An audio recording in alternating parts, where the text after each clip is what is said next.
હું પ્રિયલ ગાંધી. હું વડોદરામાં રહું છું. હું ઓમ રેકી ફાઉન્ડેશન વિજય સર સાથે રેકી શક્તિ શીખી. રેકી શક્તિ શીખતા પહેલાં એના વિશે કંઈ જાણ નથી અને થોડી ઘણી જે કંઈ પણ તકલીફો હતી એ ફર્સ્ટ ડિગ્રી કર્યા પછી એમાં થોડી હળવાશ અનુભવી.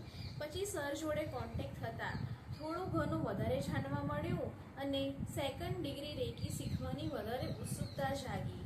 રેકી સેકન્ડ ડિગ્રી શીખી ત્યારે 60-70% જેવો સારો અનુભવ થયો અને પરિણામ સારા મળ્યા. જે તકલીફ હતી એમાં પણ ખાસી બધી રાહત મળી અને જ્યારે ત્યાં લાઈવ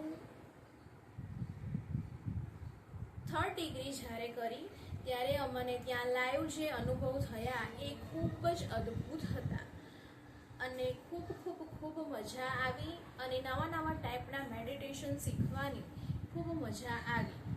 હું એવો આગ્રહ રાખીશ કે દરેક જણે રેકી શક્તિ શીખવી જોઈએ, તે પણ વિજય સર સાથે જ ઓમ રેકી ફાઉન્ડેશનમાં જ. રેકી એક એવી વસ્તુ છે કે રોજ બરોજની દરેક કન્ડિશનમાં આપણને ખૂબ જ ઉપયોગી બને છે અને થર્ડ ડિગ્રીની અંદર જે બોડી ક્લિન્ઝિંગ અને ચક્ર બેલેન્સિંગ કરતા જે પણ કાંઈ તકલીફ હોય એ બધી તકલીફ દૂર થઈ રહી છે અને કોણ માણસ કયા ટાઈમે કઈ એ નેગેટિવિટી છે પોઝિટિવિટી છે એ આપણા ટચમાં આવતા જ આપણને આઈડિયા આવી જાય છે. એટલે હું એવો આગ્રહ રાખીશ કે દરેક જણે રેકી શક્તિ શીખવી જ જોઈએ, તે પણ ઓમ ફાઉન્ડેશન વિજય સર જોડે જ.